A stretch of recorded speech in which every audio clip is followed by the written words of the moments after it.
All right. Well, hey there. Thanks for joining this episode of Tennessee Farm to Family. We've got a few new faces with us today, and hopefully you'll stay tuned and listen to what this group of ag enthusiasts and experts have to say about some misnomers and mislabeling in our meat products at the grocery store. So hope you'll stay tuned. First of all, to get started, let our new faces introduce themselves. Yeah, just as you said it, ag enthusiast. I'm Drew from the Western region and seventh generation farmer. I'm not a specialist on any subject, but I'm passionate about agriculture in general. I'm Lee from raised and born on farm and still working on farm. Seventh generation also on the same farm. General knowledge of farming, grew up and enthusiast about agriculture and educating the public. And I am Terrell. I'm the transplant to Northwest Tennessee. I grew up in Southwest Arkansas, seventh generation for a poultry farm, beef cattle operation. So, you know, that's, I guess, a little bit about me. I've learned a lot about row crops in the last year, so never knew anything about them until now. So I'm a pro now. I've been here for a year. That's all it takes. We're good. So as we start today, this is my first one. So when we got to starting, Ms. Tracy informed us that the young ones said that what made the podcast was the coffee cup. So you're welcome. So I felt like for today's topic about myths about maybe some of the meats that we raise and process and whatever. Unicorn cup would be good. It cost me a whole $1 at the Goodwill, so we appreciate affordable coffee mugs. But you know, there's a lot of myths that go around with meat, regardless of whether it's the production of animals for meat, the things that maybe people don't see behind the curtain, to processing, and maybe even some of the labels that companies know they can throw a word out there and be a trigger word. So we'll cover all of that today. Yeah. So I'm sort of, constantly fascinated by the things that marketers will put on meat products.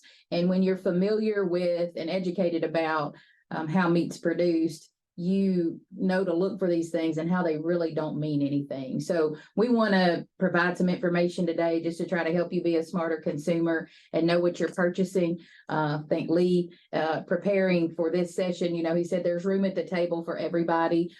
Just know what you're buying. And I think you will find that's the common theme of this podcast, is we're trying to educate consumers on how agricultural products are produced and how they get to your grocery store. So with that, what's one word or one of you think the biggest misconceptions on meat labeling? Hormones, I think. Hormones comes to mind. So hormone-free chicken, they'll be labeled on almost every package. And Terrell has some experience and knowledge about poultry products, and we all kind of know how labeling works. So Terrell, do you want to talk about hormone-free chicken? Especially in chickens, there actually is not a hormone developed. There is not anything that a chicken can take to increase that meat production. And so, we talk about poultry production in the last 50 years in the United States, because really the late 50s or so was when integrators really got started. But I'll just use, for example, when I was small, we usually raised chickens for about 42 days. We'd have about a 5-pound bird.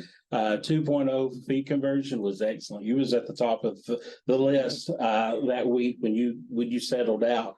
And today my parents raise a bird for 8 weeks. It's 9 pounds. And if you're at 2 feed conversion, you're on the bottom of the list. And that's not because of any trickery or whatever. It's just the genetics that we've used through the process have allowed us to be more efficient in feeding, and also to gain more pounds of meat.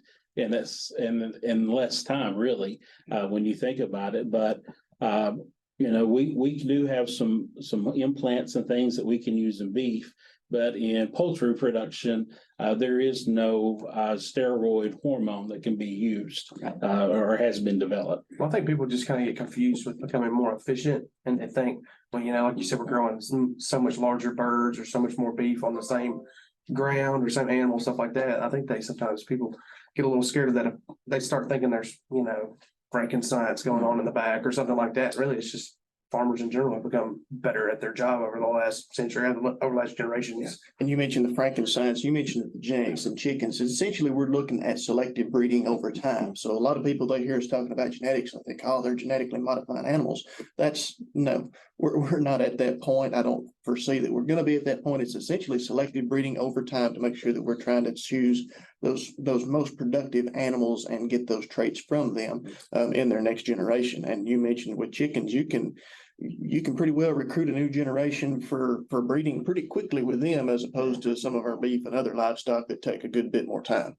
Yeah, it's just all about reproductive cycle or whatever, so much faster, and some things that you can make those strides a lot faster. Absolutely. So you have broiler barns? How many broiler barns do your family have? We had two, which is kind of a normal, today, that's not normal, usually 6 to 12 in our current ways to go. And when I was raised, our first barns would hold, I think usually about 18,000 was a load for us in a house. And the newer barns that we have 32,000 in each house. So they are a lot larger and whatever, more efficient. They're, solid walls. When I was small, we had curtain walled houses, but we're using less electricity to be able to produce a very comfortable environment. Well, I will say, I didn't worry when my mom and dad built new houses about having to work on the farm in the summer because it was temperature controlled and it never got over 80 degrees. Chicken house. And my brother could gladly go rake hay. I would go to the chicken. Tunnel fans and misters are great during the summer. I will agree with that. And it is more efficient. You could walk in and you can look at your computer and it's like a well-oiled machine. I think it's important for people to understand too. You mentioned 32,000 chickens in a barn is normal. And in the general, when we have this picture in our mind of what a farm looks like, I think it oftentimes is like old McDonald, you have 5 chickens and a goat, and really you can't sustain a family or be in production agriculture and farm that way. So yes, all of our farmers are producing broilers or cattle or whatever. It's not this factory. They are family farms and they're small businesses. Yes. They are trying to do all that they can to ensure profitability. It doesn't always happen. And so they're at the mercy of markets, just like a lot of other things. But I think the outside influencers will want consumers to believe that there's this, sometimes a curtain. They want to mystify how our food is produced when it's really nothing more than just being good business people implementing technology, production practices to get that food product to the shelf. Yeah, and it really and truly, the name of the game in any kind of business is efficiency.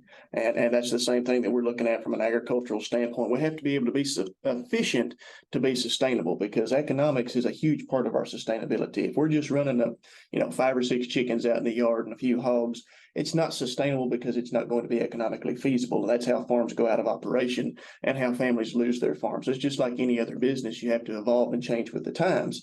And I feel that, with agriculture in particular, it's been romanticized so much over the years that, everybody still farms like they did in the 1950s when you see it on Green Acres. But that's, that's just not the way that it works. We're just like any other business enterprise. We have to grow and evolve. And that's really how we continue to change the world and feed the world through improving our production practices. What's a different objective? Like you said, we're feeding the world, right? As these people who might have 5, 10, 15 chickens and a couple of hogs, they're feeding their family. Yes. We're not feeding our family. We're feeding a lot of people's families. So it's a different objective. So we have to do things a little different. Yeah. Well, you talked about genetics improvement. We've also had the science of improving feed efficiency and the mix of the different feeds and stuff that 50 years ago, we were feeding grains, wheat, corn. That's all the chicken got. Now we're learning science that you feed mixes and things that made that growth occur too, as well as the genetics part. Yes, sir. Using those same kind of base commodities, just in different rations, Right. and how to put weight on and make them grow more efficiently. So you can, spend less of your money feeding those chickens and hopefully make more in the end, but Yeah, and while we're on the hormone thing, let's talk a little bit about beef. I think that's also too, you think,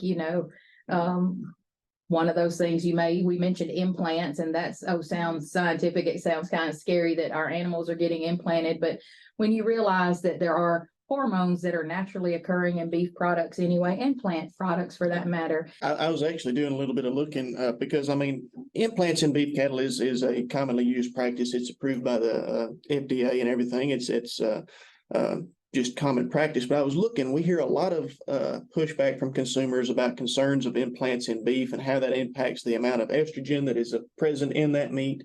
Oklahoma State University came out with a study just a few short years back that was showing different levels of estrogen across several different varieties of food and whatnot. For a 4-ounce serving of implanted beef, it was 2.5 nanograms of estrogen. 2.5 nanograms in an implanted serving of beef. For non-implanted beef, 1.8 nanograms. It's absolutely negligible. Now, if we look at other different types of foods like soybean oil, it was 226,000 nanograms. So we're pennies on the dollar with the amount of different levels of estrogen within our beef, whether it's implanted or not. Now, I realize that is a consumer concern, and consumers are what drives the market. As a result of this, a lot of people have gotten away from implanting beef. They're focusing more on the genetics of the cattle that they're raising, as well as the grass that they're grazing and feed as well. So there's different ways that we can get, some extra added pounds on our cattle. But as we mentioned before, really the name of the game is efficiency. We want to try to get as many pounds on those animals as we can before we get them sold. And with a cow-calf producer, they're usually looking at selling around 500 to 600 pounds at weaning. And with those implants at I guess about 3 months of age, you can usually get, $50 to $100 per head added benefit of weight by the time that you sell them. Of course, by the time they go to the backgrounder and then through the feedlot and then to the processor, those implants are usually completely out of the system anyway. Yeah, there's withdrawal times on Yeah, that. I mean, there are people who are a lot smarter than us, a lot smarter than anybody else that have figured out that you cannot give, this implant or this antibiotic or something like that within a certain amount of days. It's well out of their system. So, Absolutely. Yeah, these are not things that stay in their system forever. I mean, it's usually just a really teeny tiny, about the size of a Tic Tac compressed powder. Yeah. Popped in their ear and just over just a few months, it's gone. So.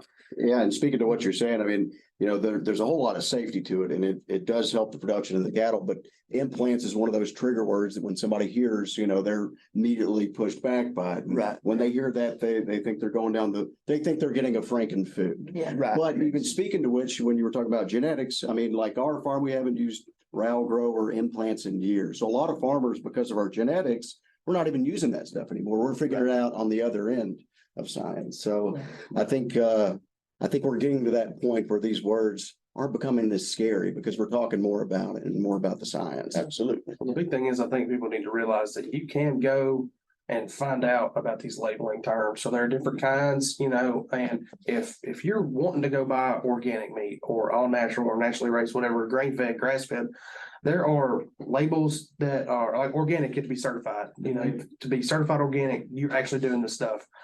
So there's like governing bodies for that. I encourage people to go like on USDA's website and go look it up because some of those are really confusing and they don't mean to be, but they are. I mean, you have organic, you have naturally raised, you have all natural, which are not the same thing. So go educate yourself. Go if you want to go buy all natural or naturally raised, more power to you. Go do it. Yeah. But make sure you know what you're buying before you take that stand.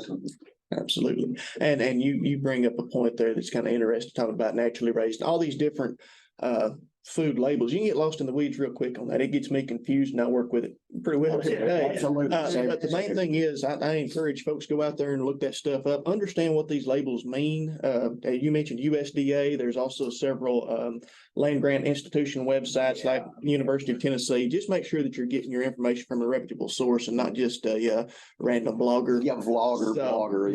That can get you in trouble real quick because at that point we kind of go past scientific and research based and a whole lot more more into opinion-based, and opinion-based doesn't get you very. Right, and if you've gotten a certain opinion, the algorithm of the internet will find you, and that will back up what you say. Always say that the internet can support whatever you You want to want, believe. whatever that's you want to right. believe. That's a fact. Get it research based. And that's a place where we come in, you know, I want the public to know that regardless of whether it's a small family farm or you've got what the society would refer to as a factory farm. Really, I think when it comes down to it, farmers all have the same attitude about what they do.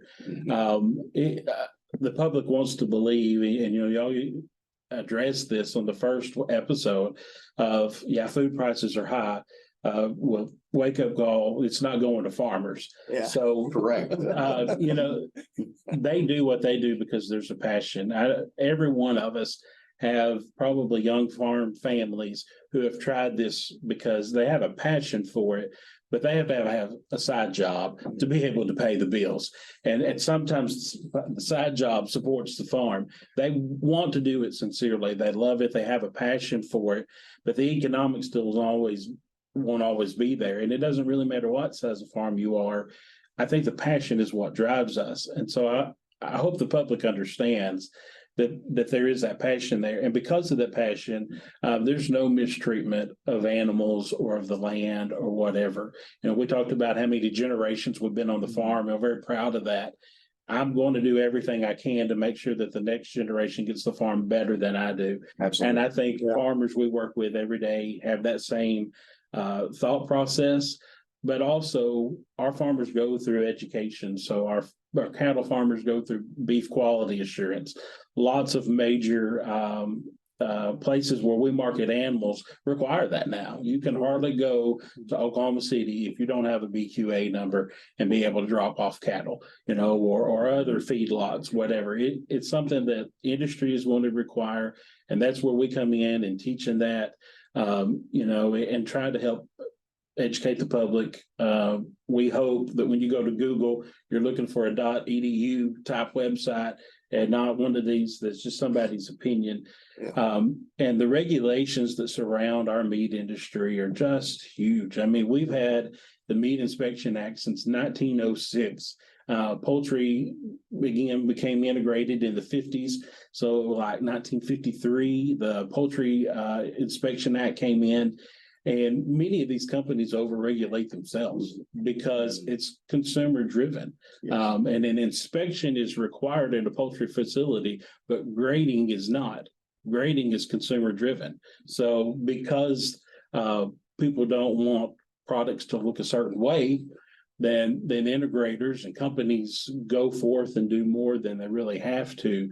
But I think our public should feel safe about that, you know, and to think about that and even say an antibiotic. Every one of us would use antibiotics on our kids if they were sick. For some reason, we're not supposed to be able to do that for a calf in our pasture. But all antibiotics are overseen under the direction of a veterinarian, regardless of whether that's 32,000 chickens in a house or somebody that has 25 head of mama cows. We use veterinarians to oversee that. So, you know, there's oversight in all that we do and nothing's happening, you know, a trickery for the public. And it's so important for the public to understand. Well, and also, as we've talked about farmers getting more efficient, you know, learning to become more efficient, we've also learned better ways to handle animals or, you know, in the Master Beef program, we just really push low stress handling because you can see that it's better for the cows, it's better for the performance. It's also just better in general to be like that. So, and I think with this younger generation that's really getting pushed, say, hey, have the right facilities, you know, use the right ways to work these cows, to work, you know, do this, do that, load these hogs, load these chickens, stuff like that. So, you know, there's bad examples anywhere in any industry, and those unfortunately are the ones that usually get publicized. Yeah. That's not the norm. And you can go ask a farmer and you know, they care about them animals more than you think, I promise. You mentioned BQA, just so our audience will know what BQA stands for. It's Beef Quality Assurance, saying the farmer is saying he is going to raise those with quality with assurance. Yeah, with a certain set of standards. There's a few words that we've mentioned. I just want to hit on a little bit just to make sure. And I think it's important when we look at meat production. So we've got poultry, beef, pork. We've used a lot of words that are familiar to us that may not be to our consumers. The first one is integrator. So tell us what an integrator is. Yeah, so for example, in the poultry industry, it's vertically integrated, which simply means that all aspects of the poultry business are under the same umbrella. So I mean, everywhere from that egg, the chicken that laid that egg, the broiler that egg will hatch out to probably be, the feed mill, the processing plant, the service techs that are under there and helping the hatchery, everything is under the same umbrella of one company. But because of that, they're also contracted out to grow for a certain price, or you get certain amount of money per square footage. So which set the poultry industry apart. Pork industry kind of followed that same plan. The beef industry never really has.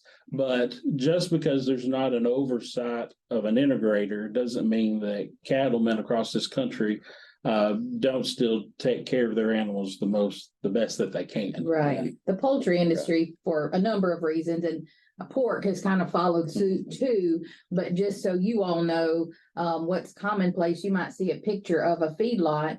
And that might, we don't have really those in West Tennessee, but most of our beef production, they start with a cow-calf operation. Calves are generally sold at 500 or 600 pounds, like you mentioned, and then go into a backgrounder. So a backgrounder, and we take advantage of what Mother Nature has provided us. So where there's grass growing and the environment's good for those cattle to grow, they spend some time out there on grass at a backgrounder, and then they're sent to the finished feedlot usually. And at a feedlot, they are more confined. They're given grain, multiple times a day usually before they're sent to the processing facility. So in general, that's how beef's produced, and pork finds themselves kind of more along the lines of poultry where it's more controlled. But there are, family farms that are working for these companies to grow and contract to grow the highest quality hogs that they can. Right. Those are the big three. I think we're probably running out of time today, but hey, if you all have feedback about this issue or more questions, please reach out to us. We've got lots of big ideas to cover. It's all too much to do in just one episode, but we'll wrap up today, and thank you all for listening.